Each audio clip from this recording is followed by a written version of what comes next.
kemarin kan hijau nih. Apakah ini pertanda window dressing-nya udah dimulai? Mungkin boleh di-review dulu Pak pergerakan IHSG.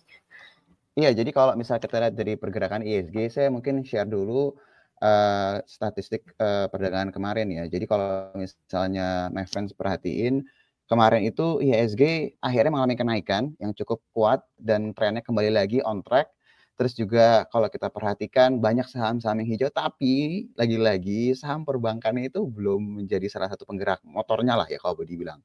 Kalau my friends perhatiin di awal minggu lalu kita membahas mengenai potensi adanya rotasi. Jadi rotasi itu pergerakan IHSG yang naik, tapi gantian kita naikin nanti saham yang blue chips, nanti gantian saham yang memang sifatnya secara valuasi mungkin targetnya tinggi, tapi memang dia punya market cap-nya besar ya, kayak saham-saham brand, TPA dan segala macam. Itu yang sebenarnya kita mau lihat ganti-gantian mengangkat indeks. Nah, kemarin itu kita lihat yang benar-benar mengangkat indeks terutama di saham-saham yang tergolong grupnya Pak Prayogo Pangestu ya. Ada brand, ada TPA, dan beberapa saham lainnya juga, terus juga PANI. Tapi untuk saham perbankan dan beberapa blue chip lain itu belum menunjukkan pergerakan yang signifikan nih Yul. Jadi nanti kita akan bahas nih, kenapa ya kok mereka tuh belum naik-naik gitu. Apa jangan-jangan mereka nggak mau naik atau seperti apa. Tapi baik lagi, kalau nggak dari keadaan sekarang, ini pelan-pelan, bukan pelan-pelan sih, ini masih on track dengan yang kita bilang bahwa IHSG seharusnya sudah mengalami window dressing, tapi dimulai dari saham-saham Pak Prayogo dan juga beberapa saham lain seperti PANI.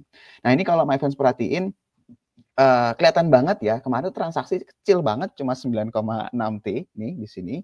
Terus juga lagi-lagi asingnya itu net sell gitu loh. Kalau misalnya dilihat asingnya lagi-lagi mengalami net sell sekitar 170 miliar. Jadi kalau misalnya boleh dibilang secara pergerakan memang saham-saham ini didominasi dari sisi saham-saham yang bukan saham perbankan atau blue chips, dan memang ini asingnya memang belum mempengaruhi secara signifikan lah secara pergerakan. Terus juga kalau misalnya kita perhatiin juga dari sisi saham-saham blue chips yang kemarin mengalami pergerakan secara setup, secara grafiknya ya Yul, my friends, belum seperti saham-saham yang kayak saham-saham Pak Prayogo dan segala macam ya, tapi sebenarnya udah kayak bersiap-siap gitu loh. Jadi kalau misalnya tanya, ini window dressing bener nih cuma saham-saham Pak Prayogo doang atau mungkin kayak saham PANI doang nih yang naik gitu ya. Enggak kok, ini kalau kita lihat mereka hanya tinggal menunggu waktu aja, terus dari sisi gambaran grafiknya pun juga menunjang.